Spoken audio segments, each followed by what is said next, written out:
Today we talk about why your hCG may not double in 2 days, why even a perfect rise cannot tell us where the pregnancy is, and why the most famous number in early pregnancy came from a study of 20 patients, a study that admitted right in its own data that it would be wrong about 1 in 7 healthy pregnancies. I'm Dr. Mark Amols, and this is Taco About Fertility Tuesday.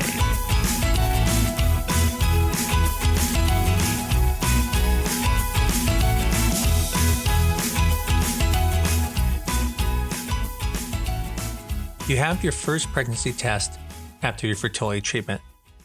The hCG is 100. 2 days later, it's 150. It went up by 50%. It did not double. So naturally, you do what every calm, rational patient does. You open Google and you type, "My hCG didn't double. Am I having a miscarriage?" And within those 5 minutes, you have diagnosed yourself with a miscarriage, an ectopic pregnancy, and at least 2 conditions that have nothing even to do with pregnancy. But the real question is 50% rise actually abnormal? Well, not necessarily. The question is, does it guarantee everything is fine then? Well, no. Does it mean pregnancy is an ectopic then? Well, also no. And that is what makes hCG so frustrating. It gives us real information, but patients, and honestly, sometimes even clinicians, ask it to answer questions it was never able to answer. In an earlier episode, we talked about whether one single hCG value drawn on a specific point after a transfer could predict the outcome. That episode was about the first number. Today's episode is about what happens next. Now, before we get into percentages and thresholds, I want to say the most important thing in this episode. I want to say it early because if you stop listening after 10 minutes, this is the part you need to know. No hCG number protects you from symptoms. If you have severe or worsening abdominal pain, one-side pelvic pain, pain in your shoulder, dizziness, weakness, fainting, or heavy bleeding, you need to be evaluated urgently, today. Don't wait till your next scheduled blood draw. It does not matter that your beta looked reassuring on Monday. It does not matter that your number seems too low to be an ectopic. A low hCG is not a bulletproof vest. An ectopic pregnancy does not check your lab values before it decides to rupture your tube. The point is, symptoms outrank the spreadsheet every time. Call your clinic or go be seen at an ER. Now we can talk about the numbers. Well, what is hCG actually doing? Well, quick refresher, because the biology explains almost everything that confuses people. Now, the body doesn't just create hCG so that we can find out that our pregnancy is going well.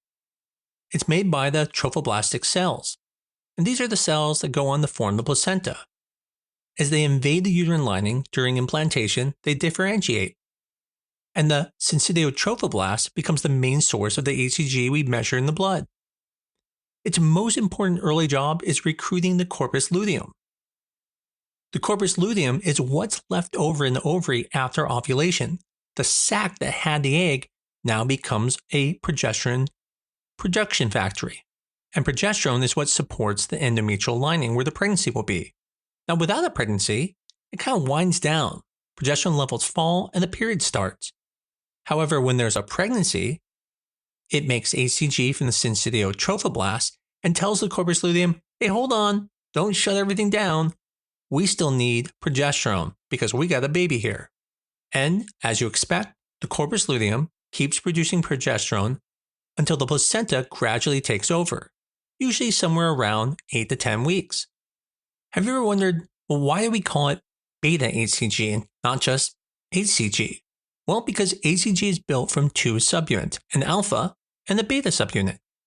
Here's the part that usually gets softened, and it shouldn't be. The alpha unit is not merely similar to the alpha subunits of LH, FSH, and TSH. It's identical. Same protein, same gene, all 4 hormones share it. So everything that makes hCG hCG lives in the beta subunit. That's why the blood test is called a beta. The assay is aimed at the part that isn't shared with 3 other hormones you don't want to accidentally measure. And the beta subunit has one more feature. It matters enormously. And that is the tail. hCG's beta subunit is nearly identical to LH's beta subunit, except hCG has an extra tail at the end of it. These approximately 24 additional amino acids, called the C-terminal peptide, is decorated with these sugar chains. And here's the elegant part. Your liver clears glycoproteins out of the bloodstream using a receptor that grabs onto the specific sugars called galactose. If you expose galactose, the liver pulls the molecule out of circulation almost immediately. Except the sugar chains on hCG are capped with sialic acid. And that sialic acid sits directly on top of the galactose, covering it.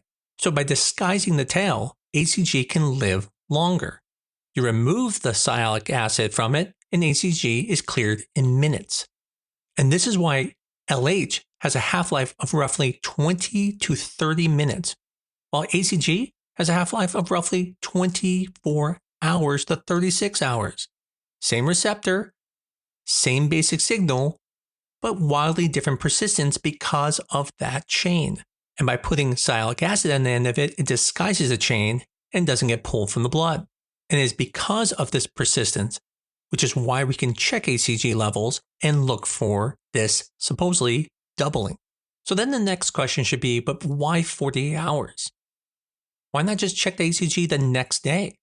Well, the answer is older than you think. And this is a common question from patients. And it's a fair question. If you're worried about having a miscarriage, why do you need to wait 2 days? Why can't you just wait another day? Well, you may not like the answer, but it's actually quite interesting.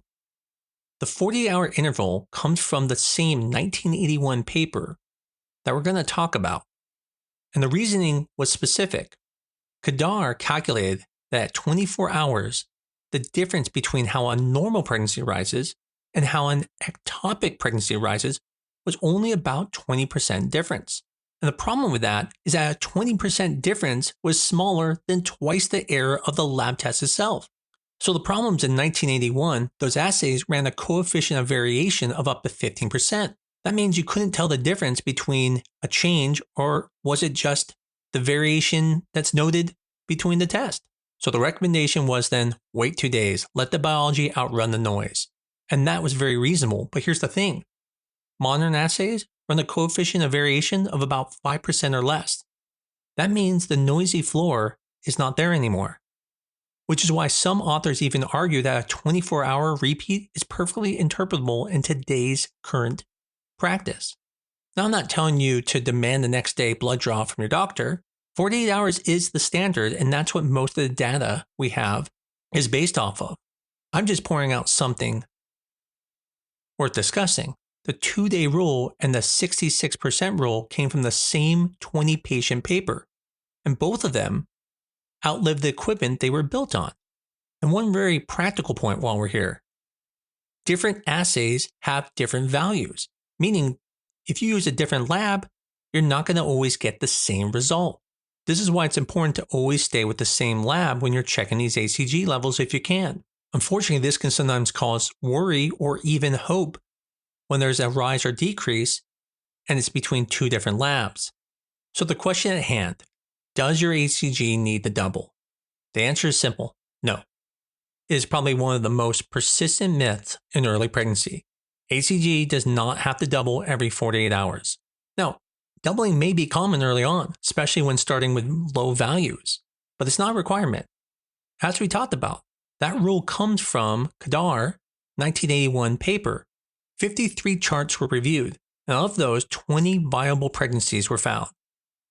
And the 66% figure is the 85% confidence bound of that group. That 85% is important. It wasn't 90%, 95%, 99%. That meant that 15% of healthy ongoing pregnancies rose slower than the cutoff. That is 1 in 7. And then for some reason, the medical world just took that number, dropped the confidence interval, and said, okay, patients should be worried if it's not increasing this much. Now, I'm not mocking the study. It was careful work for 1981 and was genuinely useful. I'm pointing out how a small, honest observation calcifies into doctrine, and then that doctrine persists and unfortunately might become the most frightening moment of your life by someone who has no idea it came from only 20 patients. Because small numbers don't usually reproduce in studies. Large studies usually are reproducible. That's the concern. So, did someone do bigger studies? Well, they did. And those larger works pushed the floor even further down. Barnhart and colleagues in 2004 and again in 2016 studied women presenting with pain or bleeding who turned out to have a viable pregnancy. Their minimum rise came in around 53% over 2 days. Now, their later work made the threshold dependent on the starting value. If you're below 1,500, then 49%. If you're between 1,500 and 3,000, then you need to rise 3%. And if you were above 3,000, you need to rise about 33%. The higher the starting number, the slower the expected climb. The higher the starting number, the slower the expected climb. That's not a warning sign. That's just what happens as the denominator gets bigger. Now, there are two important things from this. First, these are not averages. Most ongoing pregnancies are going to rise considerably faster. These are the floors, the lowest. Second, they are not biological cliffs. A pregnancy does not become healthy at 49% and doomed at 48%. These are there to help predict things, but they do not predict on their own. But here's the study nobody quotes you, because everything I just described came from women who walked into an emergency room bleeding or in pain. And this is not most of you. Many of you are asymptomatic, you have a known transfer date, you have a known embryo, and you have a scheduled blood draw. You feel completely fine. So has anyone actually studied people like you? Yes, and almost nobody mentions it. Chung and Barnhart and colleagues looked at 391 women who conceived through IVF and went on to have viable intrauterine pregnancies. That means confirmed viable live births. There were two findings. One, the hCG curve in IVF pregnancies is not a straight line. It's quadratic, and it plateaus earlier than in spontaneous conceptions. So a rise that flattens sooner than you expected is a described feature of IVF pregnancies, not automatically a red flag. Two, and this is the number I want you to hear. In that cohort of confirmed viable IVF pregnancies, the slowest 2-day rise that still ended in a live birth was 30%. 30. Not 66, not 53, 30%. And if you're really looking for some hope, there's a 2021 case series in FNS reports that document IVF patients with rises even lower than that who delivered healthy babies. So when someone quotes you 66% rule, understand what happened. You are being measured against a threshold derived from 20 symptomatic women in 1981, when the study that actually looked at 391 people exactly like you found live births at less than half that rate of rise. So let's make this concrete. Your first hCG, 100, second one, 150. 50% rise. Didn't double, sits comfortably above every published floor, compatible with a normal pregnancy. Now, 100 to 130, the 30% rise. 5 years ago, I would have called that concerning without much hesitation. But today, I have to be a little more honest with you. 30% is exactly the floor observed in confirmed viable IVF pregnancies. Now, does that still concern me? Well, yes, a little bit, because I was trained that way. So it's taking time to adapt to the newer data. But it means I'm going to watch and wait, because I know that live births can come from that, because some numbers generally live in the gray area. Now, what about 100 to 210? Well, more than double. That's got to be reassuring. And it still does not prove the pregnancy is inside the uterus. And that's the central limitation. hCG only tells us how much hormone is being produced. It cannot tell us where it's being produced. Unfortunately, hCG is just a clue, not a GPS signal. So when you're evaluating an hCG level, there should be 3 questions. Question 1. is the pregnancy tissue present? And we know that if there's hCG, then that means trophoblastic tissue is present. Now it's important to remember if you took a trigger shot, there could be a low hCG, but otherwise you have confirmed that you are pregnant if there's hCG in your blood. Question 2. Is the trajectory compatible with a progressing pregnancy? See, these serial values shift the probability. They make one outcome more likely or another less likely, but they don't actually render a verdict. It just tells us where we need to be thinking. Ectopic, abnormal pregnancy, or progressing pregnancy? And then there's the third question. Where is the pregnancy? And unfortunately, hCG cannot answer this. There's not a value, there's not even a trajectory that can explain that. This is where location comes into play, looking with an ultrasound. That means even a beautiful rise in hCG can still be an ectopic, and an hCG that's going slow can still be a normal pregnancy. Only a falling hCG can tell you that the pregnancy is not progressing, but it doesn't tell you whether it was inside the uterus or outside it. So as you can see, 3 questions, 1 test, yet it only answers part of one of them, which is why when you have these numbers in the gray zone, it doesn't seem like your doctor has an answer, and that's because they can't have an absolute answer, because the hCG doesn't completely answer it by itself. So the question is, if the rise is slow, what actually is most likely? And this is the part I wish every patient heard before they hit Google. When a beta rises slowly, patients go straight to ectopic, because ectopic is the scariest possibility and the most dangerous. But scary is not the same as likely. And among pregnancies where the location isn't yet clear, the most common outcome by a wide margin is going to be early pregnancy loss. The second most common is a normal intrauterine pregnancy that just hasn't declared itself yet. Ectopic pregnancy is the least common of the 3. Now, I'm not saying to ignore it, that's not a reason. We take it very seriously because we know that's the one that can hurt you the most. It is because of that asymmetry, which is why we watch you so closely. But the point is, if you're sitting at home 2 in the morning and you're doing math on a number that went up 35%, the most probable explanation is not the one you are most afraid of. See, most people believe that ectopic pregnancies produce slowly rising hCGs, and many do.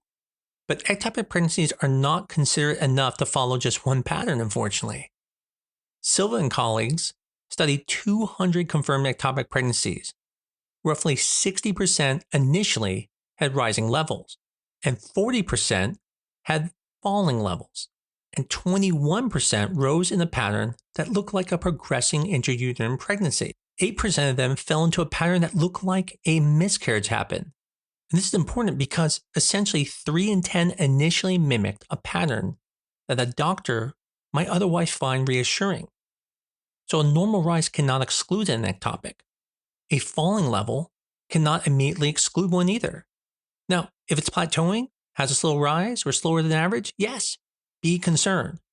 But none of them alone established the location of the pregnancy. And the absolute value does not reliably predict if it's going to rupture or not.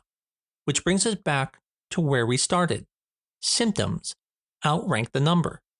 This is where the term pregnancy of unknown location comes from.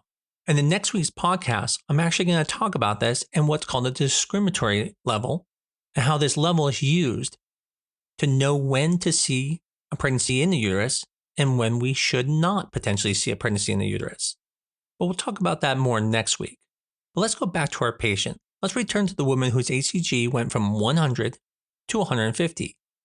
Her beta didn't double, so is that okay? The honest answer is that rise is compatible with an ongoing intrauterine pregnancy. This is not confirmed one.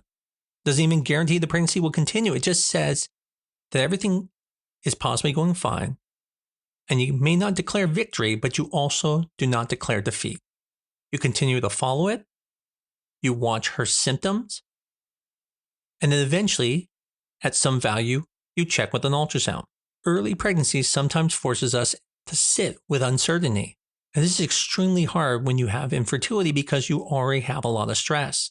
Unfortunately, a lab result isn't going to end the waiting game because one number does not give certainty. This is why we have to follow the values. So my take-home message, 6 things.